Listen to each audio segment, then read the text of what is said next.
deve ter ouvido falar que os pobres ou as pessoas com menos instrução falam errado. Bom, hoje nós vamos justamente discutir sobre essa afirmação, que é tida quase como uma verdade absoluta dentro da sociedade. Eu sou Giovana Barros e hoje eu vou conversar com o Thiago Abreu e o Anderson Monteiro. E aí, pessoal? Oi, pessoal. Nós somos acadêmicos do curso de Letras da Universidade Federal do Maranhão e esse é o nosso podcast The Mouth Talks. Bom, para começar, o nosso debate, a nossa discussão sobre essa afirmação, é importante a gente ressaltar que hoje em dia, alguns linguistas, eles afirmam que se comunicar é mais importante do que falar, entre aspas, certo. Vocês, meninos, vocês concordam com essa afirmação? Olha, Giovana, sobre a comunicação, a gente sabe que o objetivo dela, na verdade, é de passar uma mensagem para o outro falante. Se você está falando com um lavrador, por exemplo, e começa a falar de maneira eloquente, com palavras difíceis, você provavelmente não vai ser entendido. Ao mesmo tempo que se você falar com um empresário, usando um jargão rural, ele também pode não entender o que você quer dizer. Então eu penso que sim, se comunicar ou passar a mensagem vale mais que somente falar de uma forma específica. Até porque quando a gente diz que uma determinada pessoa, um determinado grupo social está falando de maneira errada, a gente está aí aplicando o contexto do preconceito linguístico, que foi brilhantemente definido pelo autor sociolinguista Marcus Bagno no seu livro que tem esse mesmo nome, O Preconceito Linguístico, que também é um dos pontos que a gente quer abordar hoje aqui nesse podcast. É justamente o preconceito linguístico. Tá, segundo Marcus Bagno, ele vai definir o preconceito linguístico como um conjunto de atitudes assumidas por pessoas ou então por um determinado grupo perante a uma maneira de falar diferente do qual eles adotam como correto. Isso vai influenciar bastante. Sim, influencia realmente no nosso julgamento, do que é certo e do que é errado. E voltando para a afirmação que a gente tinha feito, de que a gente já concordou aqui, de que é mais importante você ser entendido, você se fazer entender, do que você, entre aspas, falar certo, falar de acordo com a norma culta, a gente pode lembrar lá da pragmática, a pragmática que é justamente o ramo da linguística que estuda a linguagem no contexto do seu uso. A gente pode lembrar, por exemplo, da teoria da cooperação de Grice, dos princípios de cooperação de Grice, que ele justamente definiu como, por exemplo, o que era necessário para que em uma conversa todo mundo se entendesse, A cooperação era justamente isso, o que seria necessário para que num contexto assim conversacional duas ou mais pessoas elas se entendessem. Por exemplo, para que eu e vocês dois estejamos nos entendendo aqui no que a gente está conversando, no que a gente está discutindo, são necessários alguns princípios que ele chamou de máximas, As máximas conversacionais, que é justamente para nos ajudar a fluir de maneira boa uma conversa. Tá, e Grice vai definir essas máximas conversacionais, elas seriam uma construção de um diálogo, de forma com que todos pudessem se entender. Ferramentas. É verdade, como se fossem ferramentas, assim, como se fossem uns moldes assim, que ele percebeu durante as análises dele. E a gente pode citar, primeiramente, uma máxima da quantidade. Por exemplo, quando uma informação é repassada para alguém que vai realizar, ela precisa conter algumas detalhes, algumas informações adicionais. Por exemplo, quando uma mãe pede pro filho, vai no mercado, aí o filho pergunta, mas para quê? Essa primeira afirmação, ela falta alguma coisa.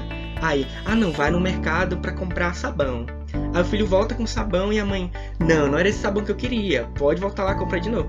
Aí o filho não vai entender, porque a mãe não disse qual a marca do sabão, a mãe não disse qual o tipo de sabão. Aí fica complicado, porque faltaram informações nessa frase, faltaram informações nesse contexto. Sim, a mãe não especificou se ela queria um sabão em barra, se ela queria o sabão líquido, o sabão em pó.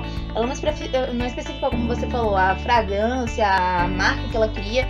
Ou seja, faltaram aí informações, A quantidade de informações, ela não foi suficiente aí para que o filho entendesse de fato o que a mãe queria dizer. Verdade, essa é a máxima da quantidade, Grice também falou da máxima da qualidade. Nessa máxima, ele também ele quer analisar a qualidade do que está sendo falado. Em outras palavras, pessoal, é não dizer o que tu acredita ser falso e também não dizer algo para o qual você não tem evidências adequadas. Por exemplo, quando você diz que provavelmente está acontecendo uma briga lá fora porque você está ouvindo um barulho muito alto. você não tem certeza, não é uma coisa certa para você. Então, se você não tem certeza, seria melhor então que você nem falasse, né? Essa seria a máxima da qualidade. E há também a máxima da relação. Essa máxima da relação, pessoal, tende a falar apenas coisas relevantes, falar coisas pertinentes, e nada diferente disso aí. Até porque, né, a gente pensa assim, por exemplo, eu tô aqui conversando com vocês dois sobre pragmática, e aí vamos supor que do nada eu diga, caramba, eu tinha que dar banho no meu cachorro hoje. Isso não tem relação. Inútil, então, né? Exatamente, não tem relação com o que a gente tá falando aqui, ou seja, não se relaciona, não é pertinente o nosso assunto aqui eu interromper do nada a conversa só pra falar, nossa, eu tinha que dar banho no meu cachorro hoje. Também nós temos a máxima da modalidade, e essa máxima ela vai dizer que a pessoa ela tem que falar de forma concisa, de forma coesa, de forma clara e objetiva, que não devem ter brechas para outras interpretações. Por exemplo, se eu dissesse, a bolsa estourou. Ok, aleatoriamente a pessoa, tá, e aí? E pode ter várias interpretações. Por exemplo, a bolsa estourou. Vamos supor, bota em um contexto. Tá numa maternidade, a mãe tá deitada lá. A bolsa estourou. Ok. Agora sim isso faz sentido. Ou então, na bolsa de valores. Olha, a bolsa estourou. Tem todo um sentido, todo um contexto conversacional anterior. Exatamente. É por isso, inclusive, que no dicionário, cada palavra tem mais de um sentido. Porque a palavra ela vai depender do seu sentido de como o contexto está inserido ali, né? Como essa palavra está inserida em uma situação. Então, isso aí tem a ver realmente com a máxima da modalidade, né? Não deixar brechas, não deixar ambíguo, não ter metáforas ali no que se é dito, que é para ficar o mais claro possível, né? Isso, até pra não ter aquela confusão do mas não foi isso que eu quis dizer outra coisa. Isso. Se você não se expressar de maneira clara realmente, pode ser que a pessoa entenda outra coisa. A gente pode até tentar desmembrar, né, essa frase que ele falou, a bolsa estourou. Bolsa pode ter vários significados, né? Se você pegar só a palavra bolsa, por exemplo. A bolsa pode se referir a uma mochila, pode se referir a uma bolsa de estudos em algum lugar, alguma escola, alguma faculdade. Pode se referir a uma bolsa de iniciação científica, por exemplo. Bolsa, no caso, um valor em dinheiro. Estourar também pode ser, né? Estourar pode ser fazer sucesso, pode ser se estressar demais, a ponto de explodir. Pode ser, as palavras têm vários significados mesmo, como o Thiago já testou o exemplo do dicionário, né? Colocando vários significados.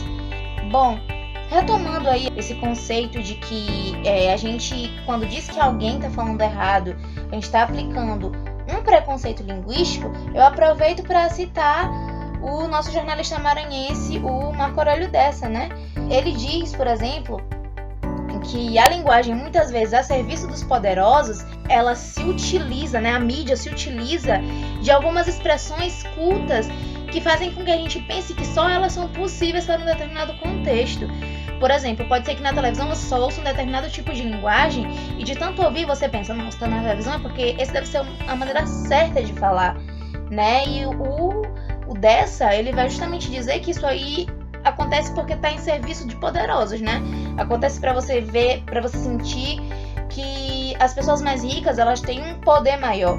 E aí ele chama essas pessoas que acabam dizendo que só a maneira culta de se escrever e de se falar é a certa, de escravos gramaticais e também de oficiais do português.